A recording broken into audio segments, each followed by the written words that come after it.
I'm Jeannie Caldwell, and welcome to In His Presence. Today I'm going to be teaching another chapter from my book, Learning to Trust God's Faithfulness. The name of this story is A Respecter of the Poor. Now, you don't want to miss this. This may teach you something like it taught me years ago. But before we get into that teaching, I want to sing one of my favorite songs, and it's called I'm a Believer.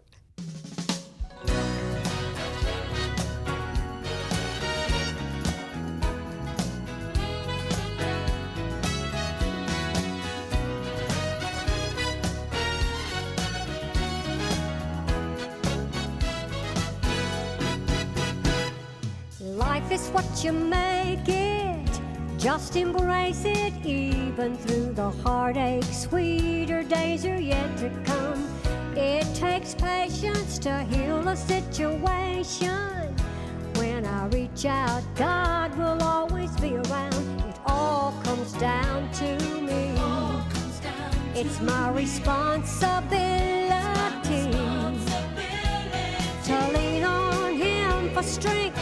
He fills me every time and gives me peace of mind. I'm a believer, yes, oh yes.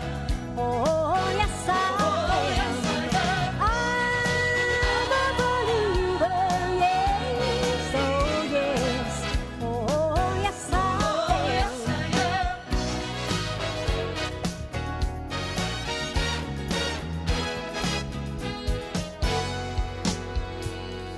I will be a witness. I have seen His greatness. When I couldn't feel love, He would pick me up. Jesus holds me closer till the pain is over. I know He'll be there. His love is everywhere in all His majesty. He sets my spirit free. He knows just what I need. He fills me every time and gives me peace of mind. I'm a believer, yes, oh yes. Oh, yes, I am. I'm a believer, yes, oh yes. Oh, yes, I am. I'm a believer, yes, oh yes. Oh, yes, I am. I'm a believer, yes, oh yes. Oh, yes, I am. It all comes down to me. It's my responsibility to lean on Him for strength. He fills me every time and gives me peace of mind. I'm a believer, yes, oh yes. Oh, yes, I am. I'm a believer, yes, oh yes. Oh, yes, I am. I'm a believer, yes, oh yes. Oh, yes, I am. I'm a believer, yes, oh yes. Oh, yes, I am. I am a believer. How about you? Well, after I get through teaching this next lesson, I believe that you can say, I'm a believer too. Stay tuned. I'll be right back.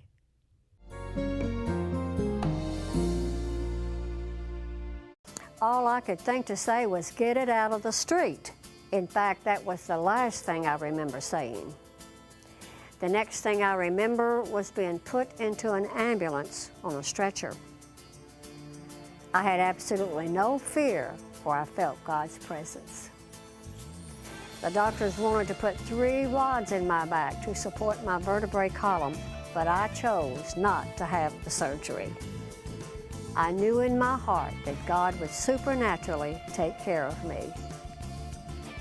Learning to Trust God's Faithfulness is a book about Jeannie Caldwell's real-life encounters with God. She shares them with you in the hope that your faith and trust in a loving Heavenly Father will increase. To order the book, Learning to Trust God's Faithfulness, call 800-264-2525 or visit our website at vtntv.com. Holy Spirit, thou art welcome in this place. Her beautiful voice is unforgettable. Thou art welcome in this place. Stand your ground in the Lord.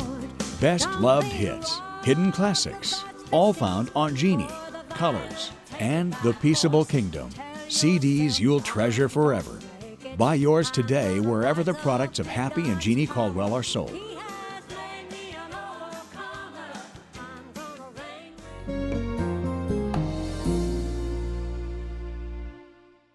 You know, I bet there are a lot of you out there that are a respecter of the poor and you don't even realize it. I had been a respecter of the poor, and until my eyes were opened, I didn't know any better. But I mean, when they were opened, I changed my thinking. Let's read 1 Peter 1, verse 22. Seeing ye have purified your souls in obeying the truth through the Spirit unto unfeigned love of the brethren, see that ye love one another with a pure heart fervently. That's what we all need to do. But it is amazing how Satan, the enemy of our soul, works so hard to keep us in bondage by our thoughts. And he had me in bondage to my thoughts where rich people were concerned. Now, I hadn't always been that way. In growing up and in my life, I had just as many friends that were well-to-do as those that were middle class, as those that were, I would say, poor. They were all the same to me. It was it's who you are, not what you are. I loved people because of who they were, not what they, what their billfold said they were. But God wants us free when we get in our minds certain thoughts. And I had a thought one time that rich people, well, actually, let me show you right here. The Lord told me one time in Matthew 6, and I think we talked about that last week, 24 through 33, that God would take care of me. He'd feed me, He'd clothe me. He would do all those things if I would just learn to trust Him, and I did learn to trust Him. But then I realized, according to Luke 6:38, and let's go there, Luke 6:38 tells us, turn there in your Bibles. A lot of you probably know where it is or know it. We sure know it here. we read this one all the time. But Luke 6:38 says, give, and it shall be given unto you, good measure, pressed down, shaken together, and running over shall men give into your bosom. For with the same measure that ye meet withal, it shall be measured to you again. So I realized when I got a revelation of that scripture that people were going to give unto my bosom. And right then, the deceptive thought of the devil came to me and said, avoid rich people because they will think you are befriending them for their money. Now, isn't that terrible? But that's what I thought. And I had seen I had observed some ministers that had been taken by some wealthy people that didn't have a right motive. And they were just like puppets in their hands. And I didn't ever want to be like that or ever be a part of that. And so I didn't want them to think, that I was befriending them for their money, because really I knew God was my source and God would always be my source, and I didn't have to depend on them. So it was almost a prideful attitude there. Well, so I thought that way. And I remember one time we were in a meeting in another state. I won't say what state it was. Well, it was Oklahoma. It was in Oklahoma. And this is when we were traveling and ministering, we'd go and do 2 or 3 services at a church. This is before we had a church. And I remember this beautiful lady came up to my table. I worked the table, the books and the tapes and the records and things. And she came up to our table, And I liked her instantly. You know how you'll just sometimes just connect with someone? I liked everything about her. And we just had the best time. We talked the whole time and talked about the stuff on the table and just talked. I really enjoyed her. And so that was that probably Saturday night. Well, Sunday at lunch, the pastor told me, he said, well, I see that you've really made good friends with so-and-so. I said, yeah, I just love her. She is the sweetest thing. He said, well, they are the wealthiest people in this city. Well, I like to fainted. Inside me, I went, oh, no. And this is what I thought, and this is the devil's thought.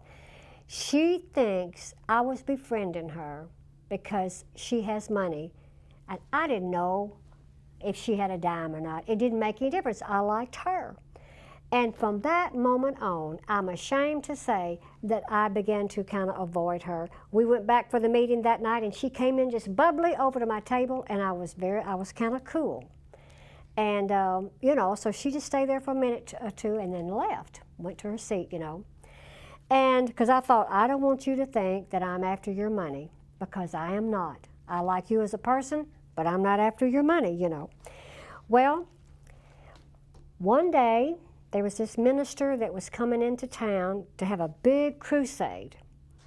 And so while they were setting up one day and going over, practicing some songs and things, I was sitting with his wife, the minister's wife, out in the auditorium. And so while we were sitting out there, she looked at me and she said, you know, Jeannie, we don't have very many wealthy people or rich people that support our ministry. She said, it's really more the poor people follow us, the middle class to poor people, but not many wealthy people. Boy, I just straightened up and I said, well, we don't have to have the rich. The poor will suit us just fine. They'll pave the way. They'll, you know. And she looked at me and she said, you know, you've always heard that phrase, one word from God will change your life forever. And she said, yes, Jeannie, but we have to be careful not to be a respecter of the poor. And my heart was pierced by the Holy Spirit. I had been a respecter of the poor and didn't even realize it. And so he doesn't want us to be a respecter of persons. Not the poor, not the rich. Don't respect any person for what they have or don't have.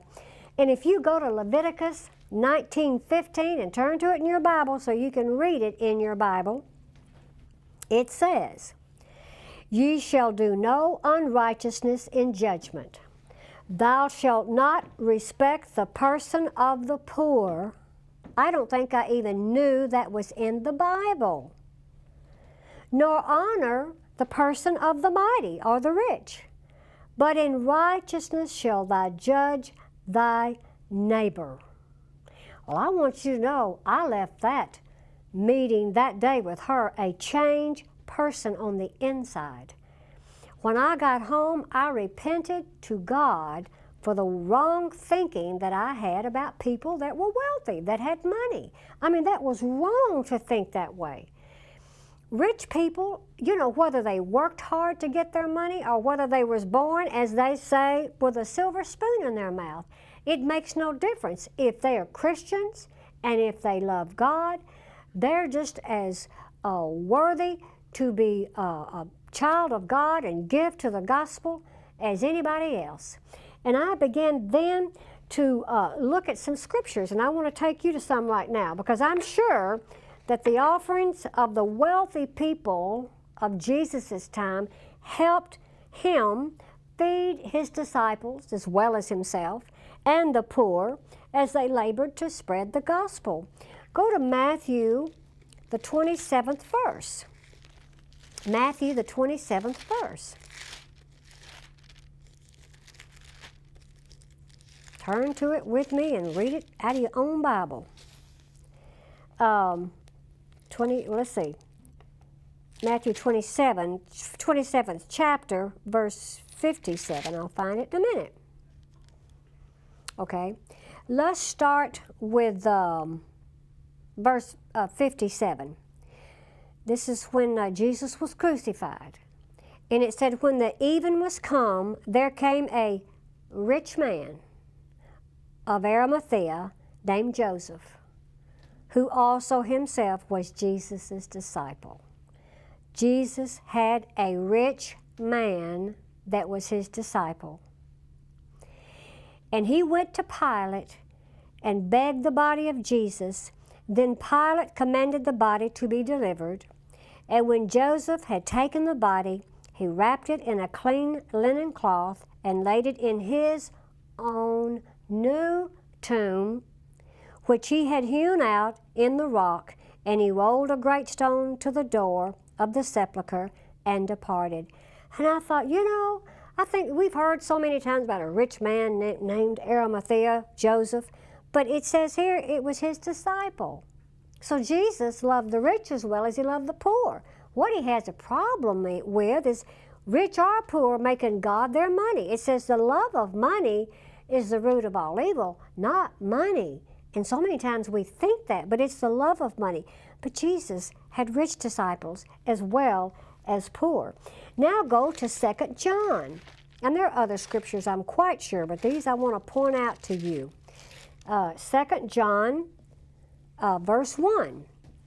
It says, the elder unto the elect lady and her children, whom I love in the truth. Elect lady there means a lady of means. She was well thought of in the church, and they refer to her as an elect lady. And you notice it goes on to say, and her children whom I love in the truth, and not I only, but also all they that have known the truth, for the truth's sake, which dwelleth in us, and shall be with us forever. Grace be with you, mercy and peace from God the Father, and from the Lord Jesus Christ, and the Son of the Father, in truth and love. And said, I rejoice greatly that I found of thy children, talking about the elect lady, walking in truth. So we see the woman was a woman of means, and her children grew up in a household of means, but yet it says they walked in truth. So many times we think so improperly and incorrectly of wealthy people. We don't think that they have to put up with the things that we have to put up with, and that they've got everything they'll ever need. But you don't know sometimes what they have to put up with or what they need. We need to get our thinking actually in line with the Word of God, and not be a respecter of the rich people, and not be a respecter of the poor or the middle class. We should not be a respecter of persons, period. And I want you to know that totally changed my life, changed my thinking, and from that day forward, I can honestly say that I have not been a person that avoided the wealthy people, because there's some precious people that are wealthy. And I don't know what a lot of ministries would do if it hadn't have been for wealthy people that would maybe pay off a large debt that they had, or because they had the money to. That's why the body of Christ is being taught the message on prosperity, because we're in the end time harvest, and there's so many things to be done, and so many buildings to be built so that we can carry out the gospel and win the souls, television stations to go on. We're going digital, and there's so much money to be raised there so that we can take this gospel and out to the people that need to hear it. And, if you don't have money, you just can't give. We're blessed to be a blessing. And I have found myself, I know when we first, I think I've got one of these chapters in here that I won't go into now, of course, but I remember when we first started the ministry, when we very first started this ministry, I paid myself $100 a month. Now, I made a whole lot more than that when I was a secretary in the business, in the secular world. But Happy and I weren't paying ourselves anything. In fact, our son, he had been working, I think, as a store clerk, sacking groceries and thing. And so he came to work for us, and he said, I left a good paying job not to get paid anything, So we just gave everything that we had, to the Lord. We didn't get paid a salary, but our CPA said you need to pay yourself a salary. So I thought, well, I'll just pay myself $100 a month. That's just, I'm at least making IRS happy because they don't want you not to take a salary. So I paid myself $100 a month. And I can promise you before God, I lie not, most of the time I gave that money away. I didn't buy me anything. I gave it for the gospel's sake. I would see of a person that had a need. But what I would do, I'd put it in a card or I'd put it in an envelope. I would never let them know where it came from because I didn't want to be their source. I didn't even want them to know where it came from. And I blessed people that had needs. And I want you to know, I went to Happy, and we had needs. I had needs. But I went to Happy one day and I said, Happy, I need a raise.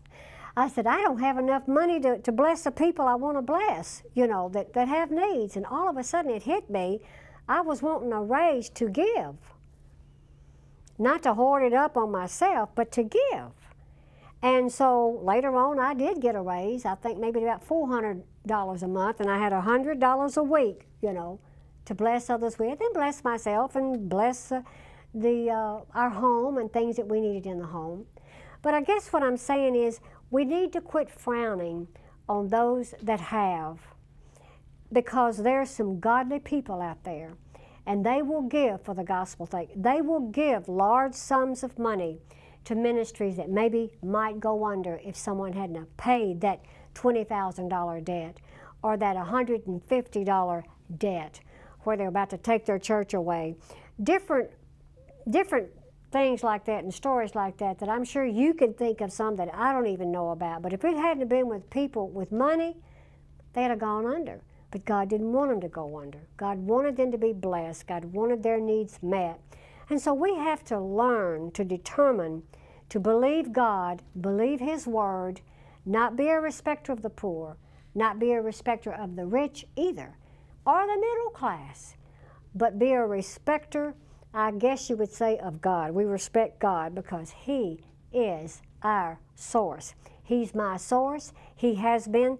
From the day that I learned in the early 70s, He was my source.